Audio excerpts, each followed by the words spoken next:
Гласот на Америка на македонски. Преку една деценија вашиот прозорец кон САД. А сега, директно од студиото во Вашингтон. Добро вечер. Го гледате ТВ журналот News Flash на Гласот на Америка на македонски јазик, а јас сум Лилица Китановска. Илјадници во САД и во светот одржаа протести како дел од денот на акција за одбележување 2 месеци од почетокот на движењето во Њу Јорк "Окупирајте го Wall Street". Да видиме како мина денот. Во Њу Јорк илјадници маршираа преку Бруклинскиот мост неколку часа откако антикапиталистичките демонстранти се спротиставија на полицијата и ги раштурија бариерите околу Wall Street. Најмалку 200 лица беа уапсени. Во Лос Анџелес, Калифорнија, уапсени беа најмалку 20 лица, а слични протести имаше и во Портланд, Орегон, Вашингтон и други градови. Против 21-годишниот Оскар Рамиро Ортега Хернандес, обвинет за пукање на Белата куќа минатата недела, покренато е обвинение за обид да изврши атентат на председателот Обама. Тој е од Ајдахо, но за обвинението ќе биде испратен во Вашингтон. На вчерашното појавување пред суд, Ортега рекол дека го мрази председателот. Американскиот председател денеска е на средба со азиски лидери на самитот на Источна Азија во Бали, Индонезија. А вчера го надгледуваше подпишувањето на голема сделка, нарачка од индонезиска авиокомпанија за 230 авиони Boeing 737 вредна 22 милијарди долари, најголема во историјата на Boeing. Римо-католичката црква тврди дека верската слобода е загрозена во САД. Најновата поплака е заради акции на сојузните држави и на федералната влада. Сега црквата лобира против таквата политика. Со извештај од Американската конференција на католички бискупи што се одржа во Балтимор, Мериленд, ќе ви кажеме за што се работи. Возвишени мисли доведоа до овоземски грижи. Веќе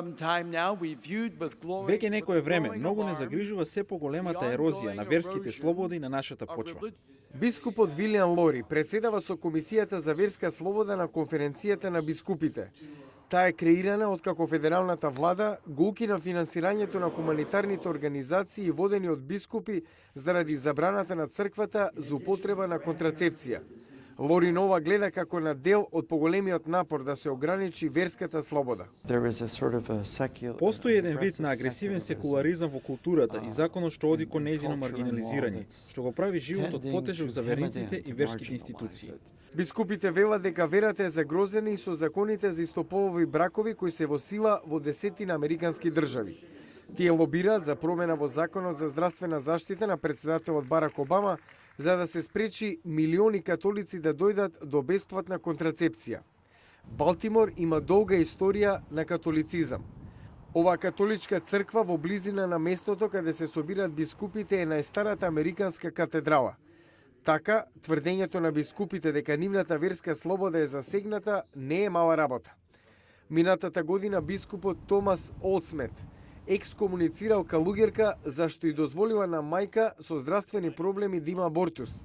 Ова се случи во Аризона, каде лекарите велат дека породувањето можело да ги убие и мајката и бебето. Џон О'Брајен е председател на католици за избор. Ова е како бискупите да полуделе, сосема се разулавени. Идејата дека тие може да дискутираат што се случува во американските болници е навистина загрижувачка. Тој неодамна сведочеше дека 98% од католичките жени ја игнорираат забраната за употреба на контрацепција. Бискупите тврдат дека тоа е измислена висока цифра. Во државите на северната хемисфера во светот сега е доцна есен и во многу држави од умерениот појас лисјата на дрвјата се менуваат од зелени во жолти и портокалови и црвени. Сте се прашале ли зошто лисјата ја менуваат бојата кога заладува? Во Болдер, Колорадо, одговорот го побара колешката Шели Шлендер. Зошто лисјата ја менуваат бојата во есен?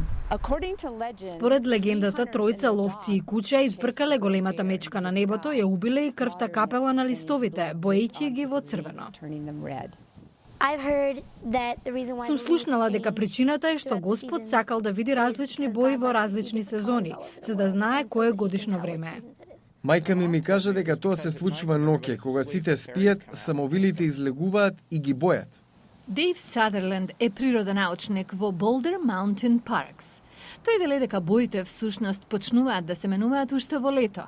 Тоа се должи на пигментот хлорофил кој овозможува растенијата да ги претворат сончевата енергија и јаглеродниот диоксид во шеќер, основна храна. Но Садерленд вели дека хлорофилот крие шарена тајна. Жолтиот пигмент таму е цело време, скриен под зелената маска. Кога хлорофилот ќе почне да се распаѓа на вистинските бои, жолтите избиваат на површина. Жолтиот пигмент ги фаќа последните зраци на сончева енергија како што избледува зелената.